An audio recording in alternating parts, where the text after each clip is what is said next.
कन्या राशि। अगर आपका नाम का शुरुआती अक्षर पी से शुरू होता है तो यकीनन ये वीडियो आपके लिए है। वीडियो के अंत तक बने रहें। कन्या राशि वालों, परेशान क्यों? जीवन में बहुत सारी चीज़ें ऐसी होती है जो हमें उलझा कर रख देती है, और ये 2020, हालांकि 2019 में आपने बहुत सारी चीज़ों को झेला है। शनि की ढैया चल रही थी और ये ढैया तो पूरी तरह से आपको निचोड़ ही डाला था, क्योंकि वैवाहिक जीवन में परेशानी, सेपरेशन की समस्या, तलाक जैसी नौबत, बहुत जगह तो ऐसा भी सुनने में आया, हमारे दर्शक कहते हैं कि धन तो लगता है रोड पे ही आ गए। तो ऐसे में शनिदेव जितने परेशान आपको किए इस ढैया में, अब वो भूल जाइए, क्योंकि वो कल की बात। अब इस 2020 की शुरुआत से ही आपके लिए बन रहा है राजयोग। जी हाँ दोस्तों, 5 ग्रह एक साथ बैठे हैं, और वो ग्रह सूर्य, शनिदेव, केतु, देवगुरु बृहस्पति और बुध। अब 5 ग्रह एक साथ कन्या राशि वालों को मालामाल करेंगे, वो भी 25 दिसंबर 2019 से 13 जनवरी 2020 तक। ये पंचग्रही योग आपके सुख साधन पर बन रहा है, तो यकीनन राजयोग बन रहा है भाई। इस समय आपकी जो ढैया में जितनी आपने कुछ नहीं मिला ना, तो अब उतरती ढैया, बस ये समझ ले कि ये भगवान का आशीर्वाद है, शनिदेव का आशीर्वाद है आपके लिए। उतरती ढैया आपको मालामाल कर रही है। जो 2.5 साल से आपने मन महसूस के जिए हैं ना, अब ये नए साल में, साल शुरू होते ही आप अपनी गाड़ी ले सकते हैं, वाहन, भूमि, मकान, सुख साधन सब ले सकते हैं। यहाँ तक कि विदेश यात्राएं भी कर सकते हैं। अगर आप विदेश में जॉब करते हैं, वहाँ सेटल होना चाहते हैं, आप व्यवसायी हैं, विदेश में व्यवसाय करते हैं, आप विदेश में चाहते हैं अपना मकान हो जाए, तो ये समय अति उत्तम है, क्योंकि स्थान परिवर्तन के योग बन रहे हैं, और वो भी विदेश प्रवास के योग, विदेश में रहने के योग। अब ये तो सपना होता है हर किसी का, तो ऐसे में ऊंचाइयां प्राप्त करने का समय है, इसका आपको लाभ उठाना है। तो हम समझते हैं कि आप सबसे बेहतर लाभ उठा सकते हैं, क्योंकि इस बार का 2020 का जो स्वामी है वो बुध देव ही है, और दूसरी बात कन्या राशि भी है इस वर्ष के स्वामी। तो ऐसे में आपकी ढैया भी उतरेगी और राजयोग का बेनिफिट भी मिलेगा, और परेशान होने की तो आवश्यकता ही नहीं है, क्योंकि ढैया में होता है ऐसा कि बहुत चीज़ें लगेगी जैसे आपके हाथों से छूट गई हैं। एकदम से लगेगा आप पूरी तरह से अकेले पड़ गए हैं, कोई साथ नहीं देने वाला। हर कोई बस आपको यूज करके, साइड करके आगे बढ़ गया, आप वहीं के वहीं रह गए, सिर्फ इसलिए कि ढैया चल रही थी।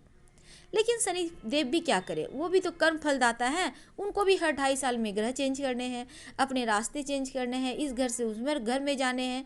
तो चिंता ना करें, समय बेहतर आया है, अब इसका आपको फ़ायदे उठाना है।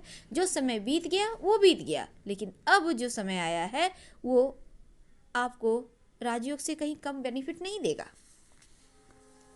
अब परेशान होने की आवश्यकता ही नहीं है, लेकिन लोगों ने आपको यूज किया, आपकी भावनाओं से खेला, और आपने अभी तक बहुत सारी परेशानियां झेली है, देखी है, और उन सभी चुनौतियों से, परेशानियों से अब बाहर निकलने की बारी है।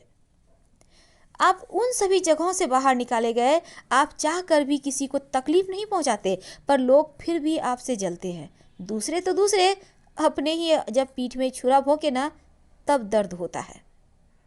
और सबकी सहायता करते हुए एकदम से शांत रहना, पर क्या करे, सामने वाला है कि एहसान फरामोश निकल जाता है। लेकिन फिर भी आप बहुत स्ट्रांग हैं, आपका विल पावर बहुत मजबूत है, आप बहुत साहसी हैं, मुश्किलों पर विजय प्राप्त करने का हौसला है आपके पास। तो कन्या राशि वालों, अगर किसी को दिले जान से मोहब्बत करते हैं तो निभाते भी हैं, और बस ये समझ लें कि अब हर जगह से जितनी भी चुनौतियां आपने झेली, अब हर जगह से पॉजिटिव रिजल्ट मिलेंगे। तो आइए हम आपको बता दें 2020 में ग्रहों का ये परिवर्तन पी नाम वालों या कन्या राशि वालों के लिए कैसा रहेगा। जैसा कि हमने कहा, 2020 की लग्न कुंडली भी कन्या राशि की ही बन रही है, और बुधवार से शुरू हो रहा है नया साल, तो बुध आपकी राशि के स्वामी हैं, तो राजा रहेंगे, बहुत भाग्यशाली हैं आप। चलिए बात करते हैं आप सबसे पहले तो आपके कर्म क्षेत्र के मालिक बुध, और उनके कर्म भाव को यानी सप्तम दृष्टि से देख रहे हैं, तो ऐसे में देवगुरु बृहस्पति और बुध देव एक साथ मिलकर आपके करियर को ऊंचाइयां देंगे, नई नई योजनाएं बनाएंगे, दिमाग एकदम से शांत रहेगा, शार्प रहेगा, ज्ञानवान बने रहेंगे। बुध और गुरु और साथ ही सूर्यदेव आपका कॉन्फिडेंस बढ़ाएंगे और भविष्य आपका बहुत उज्जवल कराएंगे। यानी पूरा साल इसका लाभ आपको मिलेगा, क्योंकि भाग्य के स्वामी शुक्र भी आपके भाग्य को मजबूत करेंगे और शनिदेव केंद्र में, यानी शिक्षा और संतान दोनों के लिए ही एकदम से परफेक्ट। तो बृहस्पति देव भी केंद्र में, बस ये समझ लें कि हंस नामक महायोग बना हुआ है। आपकी तरह सौभाग्यशाली कोई दूसरा नहीं है और इस योग के बनने से आप पूरे साल सुख साधन से आपका घर भरा रहेगा, माँ का सुख मिलेगा। अगर लंबे समय से आप अपना मकान लेना चाहते हैं तो ज़रूर ले सकते हैं, और अपना मकान ही नहीं बल्कि घर में सुख साधन के साथ अपनी गाड़ी भी ले सकते हैं, वाहन। और देवगुरु बृहस्पति सप्तम भाव के स्वामी हैं, यानी कि आपकी पूरी लाइफ एकदम से परफेक्ट। अगर आप अविवाहित हैं तो यहाँ विवाह तय भी होंगे, और अगर रिलेशनशिप में हैं तो आपका संबंध बहुत मधुर होगा। राहु देव थोड़े से यहाँ पर काम में अड़चने डाल रहे हैं, लेकिन फिर भी आप आगे बढ़ जाएंगे, चिंता ना करें।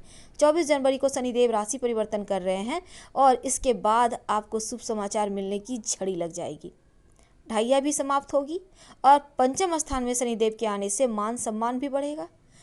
साथ ही आपका प्रमोशन होगा, बच्चों को एक अच्छी जॉब मिलेगी जो तैयारी कर रहे हैं एग्जाम की। 30 मार्च को देवगुरु बृहस्पति जब मकर राशि में आएंगे शनिदेव के साथ, तब नीच भंग राजयोग बनेगा और साथ ही संतान का सुख मिलेगा।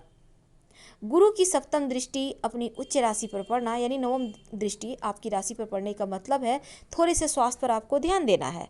तो वैसे भी बुध की राशि है तो हो सकता है स्किन संबंधी कोई परेशानी हो, एलर्जी की समस्या हो जाए, तो जरा इन मामलों में सतर्क रहिएगा। 11 मई को शनिदेव वक्री होंगे, तब इस बात का ध्यान रखना है, जो अगर आप महिला हैं, कन्या राशि की हैं, तो जरा संभल कर रहिएगा, भगवान श्री कृष्ण की आराधना कीजिएगा। और विद्यार्थियों के लिए हालांकि समय पढ़ाई पे ज़्यादा ध्यान देने का रहेगा। वक्री हो जाएंगे जब शनिदेव ना, तब थोड़ी सी नेगेटिव प्रभाव देंगे, हालांकि देवगुरु बृहस्पति बचाव करते दिख रहे हैं। 14 मई को देवगुरु बृहस्पति भी वक्री हो जाएंगे और ये शुभ परिणाम देंगे, तो यहाँ पर आपको परेशान होने की आवश्यकता नहीं है। 30 जून को वक्री अवस्था में ही देवगुरु चले जाएंगे फिर से धनु राशि में, मकर राशि से निकलकर, और फिर यहाँ पर क्या होगा कि आपके घर परिवार को लेकर जो चीज़ें अधूरी रह गई थी वो यहाँ से पूरी होने लगेंगी, और यहाँ पर आप कोई प्रॉपर्टी जरूर खरीदिएगा, ऐसी संभावना 100% बढ़ रही है। 13 सितंबर को देवगुरु बृहस्पति मार्गी होंगे धनु राशि में ही, तब एकदम से आपकी लाइफ मस्त चलेगी। और 23 सितंबर को राहु केतु राशि परिवर्तन करेंगे, तब भाग्य स्थान पर राहु आपको थोड़े से अधीर कर सकता है, यानी धैर्य की कमी हो सकती है। तो यहाँ पर से आपको संभल के चलना होगा। कोई भी काम अब करने के पहले 2 बार सोचिएगा और भावनाओं में बहकर कोई निर्णय ना लीजिएगा। धन के मामलों में संभल कर रहिएगा, जल्दबाजी तो बिल्कुल भी नहीं। हालांकि भाग्य स्थान पे रहने से कार्य में उन्नति भी कराएंगे। और केतु देव भी आपकी राशि से तीसरे में रहेंगे, तो यानी कि यहाँ पर छोटे भाई बहनों के साथ आपको झगड़े लड़ाइयों से बचना होगा। अगर यात्रा करते हैं तो सावधानी से करना होगा, अपने सामान की देखभाल करना होगा, दुर्घटनाओं से भी बचना होगा। हालांकि 29 सितंबर को शनिदेव मार्गी होंगे, तब राहत मिल जाएगी, और 20 नवंबर को फिर देवगुरु बृहस्पति शनिदेव के साथ आकर नीच भंग राजयोग बनाएंगे, तो एक बार फिर से चीज़ें आपके पक्ष में आनी शुरू हो जाएगी। फिलहाल हम आपसे विदा लेते हैं। हर हर महादेव।